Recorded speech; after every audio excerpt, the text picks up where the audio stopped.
Georges-Louis Boucher a-t-il décidé de briser le cordon sanitaire et de considérer les partis d'extrême droite comme des formations comme les autres, avec lesquelles on peut discuter ou peut-être même gouverner? Cette question est désormais ouverte et le président du MR est sommé d'y répondre.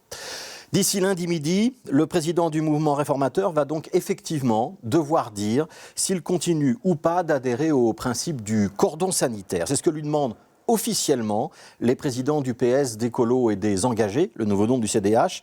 Très précisément, il lui demande de dire s'il renie ou pas une charte qui date de 2002. Et le fait que cette demande de clarification se fasse par la voie d'un communiqué de presse qui porte les signatures de Paul Magnette, Raja Mawan, Jean-Marc Nollet et Maxime Prévost est un indicateur du caractère très solennel de cette demande.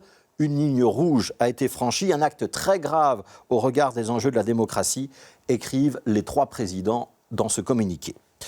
Alors Georges-Louis Boucher a-t-il franchi cette fameuse ligne rouge ? La charte de la démocratie de 2002, auquel il est fait référence dans ce communiqué, précisait effectivement très bien que les partis francophones refuseraient de participer à un débat télévisuel ou radiophonique avec un représentant d'une formation non démocratique. C'est Daniel Ducarme qui avait signé ce document à l'époque pour le mouvement réformateur. Alors pour comprendre, il faut se replacer en arrière.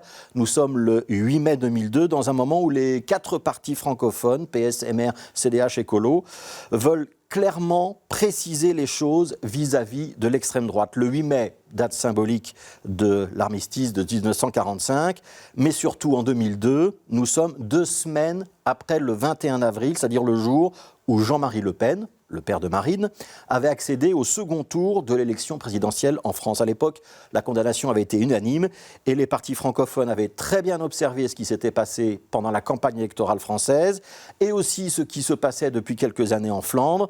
Ils avaient donc décidé d'ériger, tous ensemble, des digues avec des règles très claires. Dans ce document, il y a donc précisé qu'on n'aura pas de débat, mais aussi pas d'interview croisée, pas de coalition gouvernementale, pas de négociation, pas d'alliance au moment des votes, pas de manifestation commune, etc., etc. En un mot, pas de banalisation des mouvements d'extrême droite. Alors évidemment, en 2002, Georges-Louis Boucher n'a que 16 ans et on peut tout à fait concevoir qu'il n'ait pas connaissance de ce document. Mais en allant sur le plateau de la VRT, débattre avec le président du MLAS Belang, le président du mouvement réformateur, n'ignore pas qu'il transgresse au moins l'esprit du cordon sanitaire. Et sa défense, qui consiste à dire que ce cordon ne s'applique que dans l'espace francophone, qu'en allant à la VRT, chaîne flamande, il se place dans un cadre différent, cette défense-là, elle est en contradiction avec l'esprit, mais aussi la lettre de la charte de 2002. Alors ce débat, il pourrait évidemment vous sembler d'arrière-garde. À quoi ça sert d'avoir un cordon sanitaire en 2022 quand les idées d'extrême droite s'expriment à longueur de journée sur les réseaux sociaux ?